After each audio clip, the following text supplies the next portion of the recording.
Assalamualaikum warahmatullahi wabarakatuh. Kembali lagi bersama Dua host ganteng. Itu kedengeran. dua host Ini? dari Oh, iya. podcast Talk After Class. Di sini kita ada tiga narasumber yang untuk topik hari ini adalah hobi tapi cuan. Boleh kenalan dulu masing-masing dari sebelah kiri saya. Perkenalin, nama saya Muhammad Fakir Ramadan. Perkenalkan, nama saya Muhammad Zaki Alfarizi. Nama saya Raffian Diamat Falah. Untuk pertanyaan berikutnya, gimana cerita awalnya bisa tertarik sama hobi ini? Siapa yang mau jawab? Siapa duluan? Saya duluan deh. Boleh. Oke, Oh, boleh. Hobi saya perkenalkan, jadi saya Zaki. Hobi saya tuh dari kecil emang konten. Nah, kenapa bisa tertarik sama konten?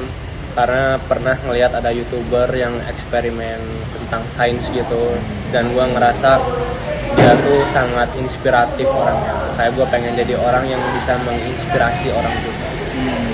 Keren. Tapi kalau dari sains itu menginspirasi dari mananya ya? Ya, kita bisa menginspirasi untuk anak-anak yang rasa ingin tahu, anak-anak kecil gitu, bukan sekedar main-main doang, tapi menumbuhkan rasa ingin tahu di hati anak-anak. Bagus. Apa? Boleh dari Raffi? Ya, Raffi. Tadi apa pertanyaannya? Awalnya gimana? Cerita awalnya tuh bisa tertarik sama hobi kamu tuh gimana? Pertama, emang gue orangnya suka banget olahraga ya. Suka banget olahraga dari Atletik ya? atletik. Badan gue emang atletik banget kan. Sikat. Terus? Bohong jujur Gua bohong. Terus udah cut aja ya bagi. Enggak, lanjut aja. Iya, betul, Kan nggak santai. apa-apa. Habis itu gue tertarik lah main padel. Olahraga gue tuh aslinya futsal banget gue anaknya. Habis itu main padel, habis itu gue ngeliat lah, gue rasa nih hobi nih bakal bisa menduitkan nih, bisa diduitin nih hobi ini. Dari situ lah gue main padel, kemudian padel. Berarti harus main padel. Kalau sekarang lebih milih mana, futsal atau padel? Sekarang kayaknya padel sih. Padel. Lanjut berarti ke Fakih. Pertanyaan lain. Pertanyaan lain boleh. Boleh. Kapan sadar kalau hobi kamu tuh bisa ngasilin duit? Kan gue punya hobi itu kan dari 1 SMA ya, mulai suka-suka enggak sih, foto tuh suka dari kecil udah suka moto-moto, video. Nah pas di umur 3 SMA ya, pas di kelas 3 SMA tuh dari situ mulai ada yang ngajak buat wedding, buat wisuda, dan akhirnya di situ kayak nih hobi ini bakal ngasilin duit nih buat gua. Nah semenjak itu akhirnya bikin vendor lah buat wisuda, buat wedding sih, kayak gitu. Gokil. Sih itu keren banget ya, Cok. Lanjut berarti Jak, kalau tantangan terbesar lu apa Jak untuk mengubah hobi ini menjadi pekerjaan tuh apa Jak? Emang ada tantangannya ya mengubah jadi pekerjaan. Soalnya kan malah sekarang konten kreator tuh udah menjadi suatu pekerjaan, dan bahkan ada NIB ya. Iya, ada pajaknya sekarang. Ada pajaknya ya? Iya. Oh, Iya. paling itu sih tantangannya sekarang malah udah mulai dipajak. Mulai Pajak dipajak game. itu aja kan. Bahaya sih, gue emang nyebelin sih. Ada-ada aja ya. Iya. Tapi kalau Jak, lu awal belajar editing dari mana sih Jak? Nah, belajar editing sendiri karena latar belakang keluarga gua nggak ada sama sekali yang editor atau gimana. Iya. Gua pure dari kelas 5 SD tuh belajar ngedit di aplikasi komputer bapak gua. Itu emang gua suka nyoba-nyoba, kayak kalau misal gua pencet ini, apa yang terjadi di komputernya gitu. Terus nyoba-nyoba, lama-lama bisa sendiri tanpa lihat tutorial gitu. Keren. Gokil. Kalau konten pertama yang menghasilkan uang itu yang kayak gimana Jak? Jaki maunya kayak gimana? Jadi konten pertama gue yang menghasilkan uang itu ini endorse bengkel. Bengkel ya. Teman gue jadi ada yang punya bengkel minta promosiin, disitulah gue kayak dikasih uang. Walaupun awal-awal ya alhamdulillah. berapa lah ya. Tapi di situ gue ngerasa kayak dihargain sebagai konten kreator pertama kali sih. Lanjut nih kan ada Sepaki yang katanya Sepaki. fotografi ya kan. Fotografi. Berarti ada kesinambungan juga nih. Awalnya tertarik sama fotografi dan videografi itu dari kapan? Awal tertarik tuh dari SD. SD. Dari SD tuh SD bokap gua ada kamera. Nah kan bokap gua punya kamera. Nah dari situ tuh udah mulai suka moto-moto walaupun masih modenya auto ya. Jadi mulai dari situ mulai suka foto-foto lah. Tapi abis tuh bokap juga suka foto-foto. jujur kalau bokap kayaknya enggak deh. Beli aja. Beli aja mungkin waktu itu emang FOMO kali ya, makanya dia beli. Malah lagi tren Nah, juga. habis itu pas di kelas 1 SMA baru tuh ditekunin gara-gara dapet PDD lah selama 3 tahun tuh jadi PDD mulu gitu. Kok boleh tahu kamera pertamanya apa dah? Kamera Yang lu pakai SD pertama, itu? oh pas SD tuh kalau nggak salah itu merek apa ya namanya? Aduh, lupa lagi. Fuji Film apa kalau nggak salah Fuji Film ya? Kalau nggak salah Fuji Film ya. Jauh Hah? ya sih, jauh. Kok jauh? Fuji Film. Oke. Fuji Film. Ya, Itu iya brand Jepang ya dah. Nah, habis itu kamera dijual kan. Kemarin lagi banyak job akhirnya beli kamera, beli device baru. Device baru. Berarti kalau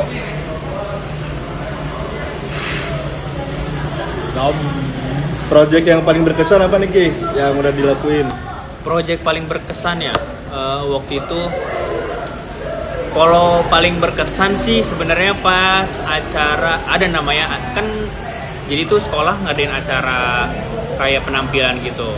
Nah di situ tuh paling berkesan sih menurut gue, soalnya di situ apa ya, kayak seru aja gitu, acara gede, eventnya gede, akhirnya lebih berkesan aja. Paling ya wisuda waktu itu di Ancol sekalian jalan-jalan gitu sih. Kalau buat terapi, coba aku mau tahu pendapat kamu tentang kenapa pedal tuh bisa seviral itu. Menurut aku ya karena masuknya itu pas lagi di zaman orang-orang banyak lagi FOMO olahraga, terus Kayak lari gitu-gitu ya? lari, terus kebanyakan sih ya gara-gara banyak dari player tenis main ke padel juga kan. Padel kan baru masuk lah di Indo nih, terus kayak ngeliat ya mungkin olahraga baru nyoba jadi banyak banget, sampai lapangan aja sekarang banyak banget. Kalau lihat dulu paling satu area paling 1-2, sekarang udah bisa deket sini aja sekitar mungkin ada 5 kali deket sini. Karena emang gampang juga kali ya mainnya. Gampang juga. Gampang dipahamin. Tapi kalau awal tertariknya Rapi sendiri gara-gara apa tuh? Gara-gara di luar dari emang gue suka olahraga, FOMO. ya FOMO juga dari abang gue. Tapi bagus FOMO-nya ya. Pokoknya olahraga. Emang kalau dari olahraga sih emang gue tertarik banget sih. Jadi apapun Bikin jadi sehat, ngasih duit lagi kan. Mantep banget. Tapi kalau cara yang paling menghasilkan luar dari hobi olahraga kayak padel tuh biasanya dari mana sih Ki? Jadi ada satu aplikasi namanya Reclub. Reclub. Nah, di situ tuh orang-orang bisa ngadain room mereka sendiri masing-masing. Jadi sistemnya itu kita booking lapangan. Misalkan contoh lah, lapangan itu 1 jamnya 200.000. Kita sewa 2 jam 400.000. Terus ntar kita bisa ngebuka room buat 8 orang. Misalkan kita taruh harganya 50.000 atau 60.000. Nah kita bisa ngambil untung dari situ. Oh, untung dari sana. Kita nge-host di situ bisa. Dari situ. Banyak sih dari situ. Walaupun nggak seberapa lah ya. Walaupun nggak seberapa, cuma kalau ya setiap hari lumayan lah. Lumayan, Jajan. Kalau setiap hari mah. Dan ngejalanin juga nggak berat ya. Iya. Sambil main aja, sambil main dapet duit gitu lah. Relasi dapat kan sama bapak itu. Dapat. Pejabat. Langsung Jak, ini kalau kan kita mahasiswanya sekarang ya banyak yang dikejar deadline, banyak yang dikejar tugas-tugas besar. Tapi gimana nih Jak, tipsnya untuk mahasiswa yang ingin mulai menghasilkan uang dari editing itu Jak? Nah, kalau gua pribadi, gua memang suka yang namanya ngedit. Jadi kalau gua habis take konten itu kalau dianggurin di iPad atau di device kita tuh kayak kurang. Gua pengen langsung eksekusi, langsung selesai secepatnya. Jadi gua biasanya habis konten tuh langsung gua edit, nggak gua tampung-tampung dulu. Makanya bisa enjoy lah ngasilin uangnya, karena nggak ngerasa beban dengan kita harus ngedit tuh, nggak beban, seru. Apalagi kayak kalau kontennya udah tayang terus ada yang komen, itu seneng sih. Jadi makin semangat untuk bikin jadi konten kreator gitu. Kalau boleh tahu cara ngebagi waktunya antara kuliah sama mau fokus jadi konten kreator tuh gimana? Kan sibuk nih, apalagi minggu-minggu UAS kan sekarang. Kalau misalnya lagi memang sibuk, nggak ngambil job sih. Jadi fokus akademis lah. Tergantung prioritas aja. Tetap prioritas tuh kuliah, baru yang lain. Baru hobi. Masuk. Langsung Ki, menurut lu ya Ki ya, skill apa yang paling penting untuk pemula di fotografer dan di videografer ini Ki? Jujur kalau skill paling penting, yang penting pertama dulu kita harus paham segitiga exposure ya, antara ISO, aperture sama apa satu lagi? Pokoknya kita yang penting harus hafal tiga ini dulu. 3 elemen lah ya. Pokoknya 3 elemen tuh segitiga dajal. Nah itu kita harus paham dulu. Soalnya itu basicnya kan. Nanti Itu basicnya. basicnya di situ. Nanti kalau udah mulai di situ udah mulai jago, bisa nguasain, baru naik ke tahap selanjutnya. Entah dari movement video atau apa namanya? Ya movement video gitu lah. Tapi kalau emang yang butuh latihan yang panjang itu waktunya di mana Ki? Dihabisinnya? Jujur kalau itu tuh misalnya segitiga dasar tuh, segitiga exposure tuh itu agak panjang sih. Soalnya kan kita harus kadang nentuin dari ruangan. Kalau ruangannya gelap, ISO-nya harus berapa, bukannya harus berapa, shutter speed-nya harus berapa. Jadi kan harus disamain. Ntar kalau shutter speed-nya kekecilan, apa yang harus dinaikin gitu. Tapi kalau di editing juga gitu ya Jak ya? Iya. Emang harus kita perhatiin si lightingnya gimana. Bener. Soalnya kalau biasanya video kalau gelap tuh jadi pecah. Tapi yang paling krusial tuh apa Jak di Apa editing itu Jak? Di dalam edit itu paling krusial apa Jak? Paling pentingnya apa Jak? Menurut gua sih kalau di editing yang paling penting itu color grading sih. Kalau Bisa ngubah banget yang tadi ya kayak video biasa aja seolah-olah jadi sinematik banget. Emosinya kesampean ya. Ya. 12 menit. udah berapa menit? 12. Nah ya. Kita tutup semuanya. Terima kasih untuk para narasumber yang ada di sini. Thank you. Assalamualaikum Thank you. warahmatullahi wabarakatuh. Waalaikumsalam.